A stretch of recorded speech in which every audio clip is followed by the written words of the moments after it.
Crafty friends, it's Jess from jesscrafts.com, and today I have a card that combines the Gerda Steiner Designs new release Heavy Friends with her older set Late But With Love. And I'm going to start by creating a masked off area as a focal point for the card. I'm going to use a wave stencil, and I want it to just be in a circular part of the card. So I'm taking this white piece of cardstock that's cut with the Lawn Fawn stitched rectangle die, and I'm taping it down to my work surface, and then I'm going to tape this homemade mask over it. This mask is just made with a plastic divider that goes in like a school notebook, and I cut it with a circle die, and then it's a reusable mask, and it's made of basically the same material that commercially bought stencils are made of. Once I have the masked off area, I'm going to start by adding a base layer of color with tumbled glass and broken china distress ink, and it will leave the area a light blue color. Then I'm going to layer the stencil and use some darker blues, so it will create the effect of lighter and darker blue waves for the whale to sit on.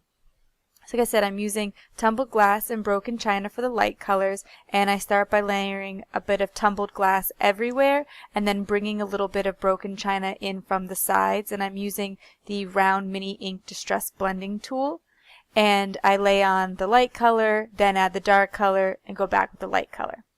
Then I have this Simon Says Stamp stencil, which has this wave pattern on it, and I'm going to layer that over the mask so that the stencil will again only be in the same area as the mask off area already is, and I'm going to be using the darker blue colors of Salty Ocean and Faded Jeans.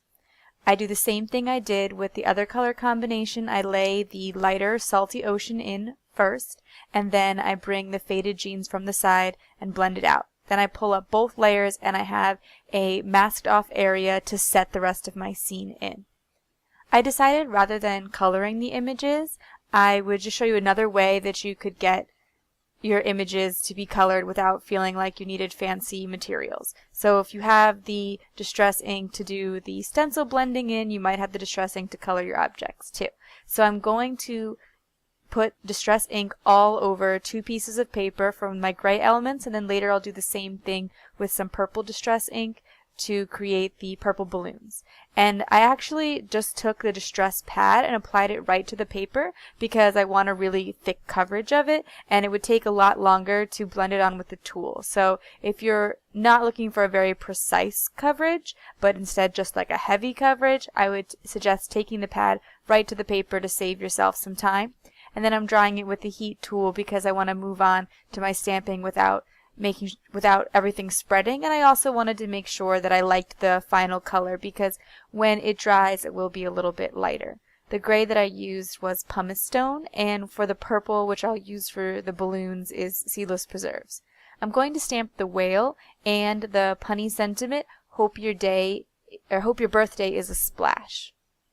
I really like this sentiment because it works well with a couple of the images from the set, because if you choose to use the elephant, it still works because there's the jet stream that can be coming from the elephant, where he's like squirting water up into the air. And this smaller panel I'm going to use for the sentiment, and I'm going to cut little banner flag ends into it simply by cutting down to the center and then trimming from each side to create a triangle. As I was looking at this, I was trying to decide where all of my elements, now I have elephant on the brain, are going to be placed, and making sure that I would fill everything. And I decided that I definitely wanted to add some balloons and a hat, so I'm going to the Late But With Love set from Gerda Steiner, and it includes a really cute turtle and snail, but then also a lot of awesome birthday images. And I like the idea that an older stamp set mixes so well in with the newer stamp set. Like that birthday balloon fits on top of the whale's head in a way that's pretty funny because it looks like he's wearing a really large birthday hat in scale. And then I'm going to, like I said before, cover a piece of paper with seedless preserve so that I can get my elements colored without having to do any detailed Copic coloring or something like that. At this point, I decided that I wanted just a little bit more something to this card because it was going to wind up being pretty clean and simple, even though there's a lot going on. And so I decided to put some blue glimmer mist on the card.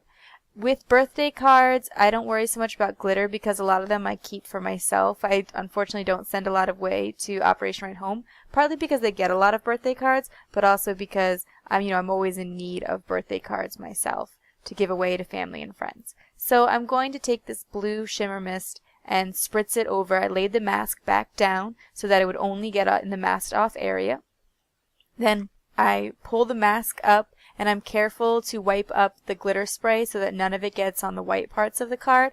And then I'm going to dry it with a heat gun so that I can go back in and add the elements. I fussy cut out the whale, the hat, and the balloons. When you fussy cut the hat, you're going to lose that little the little detail on the top with the strings hanging off, but I still think that it works. And actually, in the end, I think what's great about this card is it could probably be used for a boy or a girl, because even though I guess purple may be considered slightly more of a feminine color, overall the colors and the design isn't too much feminine or masculine.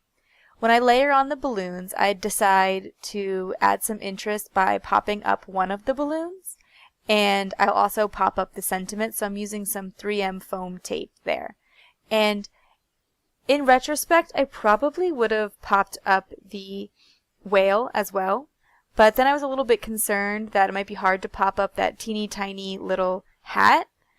If I had adhered it though, I could have made it work, and I do wind up trying to put a balloon string behind the whale, and it looks a little bit lumpy like that. So if I was going to do it again, I would just pop it up, and I figured I would share that with you so that if you wanted to incorporate that. I'm going to lay the whale down so that he balances the balloons with them being in the left, top left, and him being in the bottom right, and I put the little party hat on him. I thought about just drawing in some strings, but because I was already kind of going all out with this card, I did the shimmer mist and the layered stencils and fussy cut all these elements, I thought I would just go for it, and I would add in some black strings for the balloon. Again, trying to keep it just so that it's not, again, too feminine, too masculine, but just a great overall birthday card for anyone. I love having a birthday card on hand that would work for absolutely anyone. Great for a kid, great for an adult. Everyone's going to think it's cute. So I just cut up some random black string that I found in my stash, and I'm going to be gluing it down with Multimedia Matte from Ranger. When I made this card, I actually made this a couple weeks ago when I first got the stamp set. I did not have the precision tip on the bottle that allows you to put just a tiny, tiny bit of glue out. And so I did have a little bit of trouble with just getting a little bit of glue behind the string. And so you see there that I'm using my quick stick tool from Quick Cuts to try to press it down, because when I try to press it down with my finger, it's getting stuck to my finger. But the nice thing is it will dry matte. So those little bits that are sticking out might be kind of frustrating right now because they're sticking to my fingers, but at the end you won't see it on the finished card. So don't worry about the glue sticking out, but just have a little tool on hand to help you hold it down. And so once I arranged all those strings the way that I like them, and I tucked the one behind the whale, that's going to be it. I'm just going to put it on some black cardstock to bring out the sentiment. And that's it for my card today. If you enjoyed this video, please give it a thumbs up. If you're interested in more videos, you can subscribe to my channel. I'm going to leave you links to the products in the video description below and the Gerda Steiner store so you can check out her awesome new release with Heavy Friends. Thanks for watching. Bye.